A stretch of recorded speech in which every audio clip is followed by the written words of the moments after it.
പ്രിയമുള്ള സുഹൃത്തുക്കളെ, ഇന്നത്തെ വീഡിയോയിൽ നമ്മൾ പങ്കുവെക്കുന്നത് സൗജന്യ അരി വിതരണം റേഷൻ കാർഡ് ഇല്ലാത്ത ആളുകൾക്ക് എങ്ങനെയാണ് ലഭിക്കുക എന്നുള്ള ഒരു സാഹചര്യമാണ്.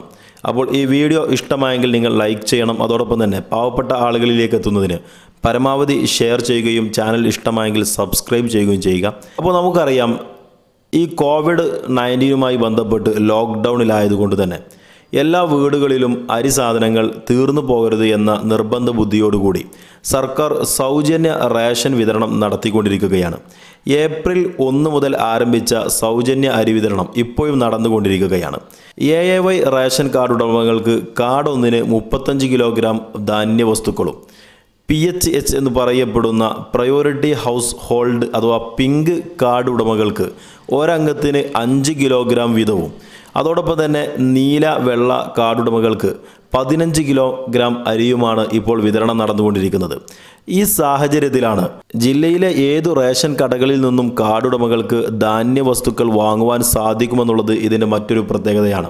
എന്നാൽ റേഷൻ കാർഡ് ഇല്ലാത്തവർക്കും സൗജന്യ ഭക്ഷ്യദാനം നൽകാം എന്ന് ഇതിനകം തന്നെ പ്രഖ്യാപിച്ചിരുന്നു. അതിന് ആധാർ കാർഡും ഫോൺ നമ്പറും ചേർത്തുള്ള ഒരു സത്യവാങ്മൂലം ബന്ധപ്പെട്ട വ്യക്തികൾ നൽകിയാൽ മതി. ഈ സത്യവാങ്മൂലവുമായി ബന്ധപ്പെട്ട് നിരവധി സംശയങ്ങളാണ് ആളുകൾക്കുള്ളത്. ഇതിന് പ്രിൻ്റ് ചെയ്ത ഒരു ഫോം വേണമോ എന്നൊരു നിർബന്ധവുമില്ല. സത്യവാങ്മൂലത്തിൽ പറഞ്ഞിരിക്കുന്ന കാര്യങ്ങൾ നിങ്ങൾ വെള്ള പേപ്പറിൽ വൃത്തിയായി എഴുതിയിട്ട് അത് നിങ്ങളുടെ റേഷൻ കടകളിൽ, അടുത്തുള്ള റേഷൻ കടകളിൽ കൊടുത്ത് അവിടെ നിന്ന് അരി വാങ്ങാൻ സാധിക്കുന്നതാണ്. അപ്പോൾ ഇന്ന് നമുക്ക് എന്താണ് ആ സത്യവാങ്മൂലത്തിൽ ഉൾപ്പെടുത്തേണ്ടത്, അത് പൂരിപ്പിക്കുമ്പോൾ ശ്രദ്ധിക്കേണ്ട കാര്യങ്ങൾ എന്തൊക്കെയാണ് എന്നുള്ളതിനെക്കുറിച്ചാണ് ഇന്നത്തെ വീഡിയോ നമ്മൾ പങ്കുവെക്കുന്നത്. ഇതിനായിട്ട് നിങ്ങൾ ചെയ്യേണ്ടത്, ഇതിന് കുടുംബാംഗങ്ങളുടെ മുഴുവൻ ആധാർ കാർഡ് നമ്പറും ഫോൺ നമ്പറും ഉൾപ്പെടുത്തിയിട്ട് ഈ സ്ക്രീനിൽ കാണിച്ചിരിക്കുന്ന സത്യവാങ്മൂലമാണ് നിങ്ങൾ പ്രിൻ്റ് ചെയ്യേണ്ടത്. എന്നാൽ ഒരു കാര്യം പ്രത്യേകമായി ശ്രദ്ധിക്കേണ്ടത്, ഈ പറയുന്ന വ്യക്തിയും സത്യവാങ്മൂലത്തിൽ ലിസ്റ്റിൽ ചെയ്ത കുടുംബാംഗങ്ങളുടെ പേരും വേറൊരു റേഷൻ കാർഡിലും ഉൾപ്പെട്ടിരിക്കാൻ പാടില്ല.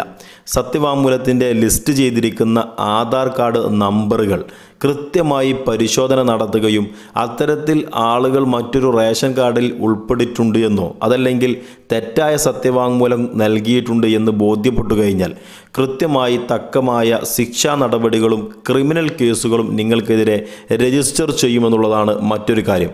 അതുകൊണ്ട് തന്നെ സത്യസന്ധമായ റേഷൻ കാർഡ് വിവരങ്ങൾ മാത്രമാണ്, ആധാർ വിവരങ്ങൾ മാത്രമാണ് നമ്മൾ ഈ സത്യവാങ്മൂലത്തിൽ നൽകാൻ പാടുകയുള്ളൂ. സത്യവാങ്മൂലത്തിൽ പറഞ്ഞിരിക്കുന്ന ആദ്യ കാര്യമെന്ന് പറയുന്നത് കർത്താവിൻ്റെ പേര് എന്നുള്ളതാണ്. അഥവാ അവിടുത്തെ ഗ്രഹനാഥൻ്റെ പേരാണ് ആദ്യം ചേർക്കേണ്ടത്. അതോടൊപ്പം തന്നെ അവരുടെ ആധാർ നമ്പറും അവരുടെ ഫോൺ നമ്പറുമാണ്. ഇപ്പോൾ താമസിക്കുന്ന വിലാസം, ഇപ്പോൾ താമസിക്കുന്ന പഞ്ചായത്ത്, അതുപോലെ തന്നെ വാർഡ് നമ്പറും വീട്ടുപേരും, പിന്നീട് കുടുംബാംഗങ്ങളുടെ പേരും ആധാർ വിവരവുമാണ് പിന്നീട് താഴെ നിങ്ങൾ ചേർക്കേണ്ടത്. പിന്നീട് ഇതിൽ താഴെ പറയുന്നത് ഒരു അഫിഡവിറ്റാണ്. ഈ പറഞ്ഞ വിവരങ്ങൾ എൻ്റെ ഉത്തമ ബോധ്യത്തിലും വിശ്വാസത്തിലും സത്യസന്ധമായി രേഖപ്പെടുത്തിയിട്ടുള്ളതാണോ, എനിക്ക് കുടുംബാംഗങ്ങൾക്കോ മറ്റൊരിടത്ത് റേഷൻ കാർഡ് സ്വന്തമായി ഇല്ലാത്തതും മറ്റൊരു റേഷൻ കാർഡിലും പേര് ചേർക്കപ്പെട്ടിട്ടില്ല എന്നും ഞാൻ സത്യം ചെയ്യുന്നു. എന്തെങ്കിലും കാരണവശാൽ മേൽ പറഞ്ഞിരിക്കുന്ന വസ്തുതകൾ വാസ്തവവിരുദ്ധമാണെന്ന് കാണുകയാണെങ്കിൽ എനിക്കെതിരെ നിയമ നടപടികൾ എടുക്കാമെന്നുള്ളതാണ്. ഇതിനെ സ്വാഭാവികമായിട്ടും സതുദ്ദേശപരമായിട്ടും നമ്മൾ കാണുകയാണെങ്കിൽ അരി ലഭിക്കാതെ ബുദ്ധിമുട്ടായ ആളുകൾക്ക് മതിയായ രേഖകളില്ലാതെയാണ് സർക്കാർ അരി നൽകുന്നത്. ഈ ഒരു സാഹചര്യത്തിൽ കൃത്യമായ വിവരങ്ങളും സത്യവാങ്മൂലം വഴി നമുക്ക് ഇത്തരത്തിലുള്ള അരി വാങ്ങിച്ചെടുക്കാൻ സാധിക്കുമെന്നുള്ളതാണ് ഇതിൻ്റെ ഒരു കാര്യം. അതുകൊണ്ട് തന്നെ സുഹൃത്തുക്കളെ, ഈ വീഡിയോ ഇഷ്ടമായെങ്കിൽ ലൈക്ക് ചെയ്യുക, ഉപകാരപ്പെടുന്ന വീഡിയോ മറ്റുള്ളവരിലേക്ക് എത്തിക്കാൻ സബ്സ്ക്രൈബ് ചെയ്യുക. മറ്റൊരു അധ്യായവുമായി വീണ്ടും കാണാം.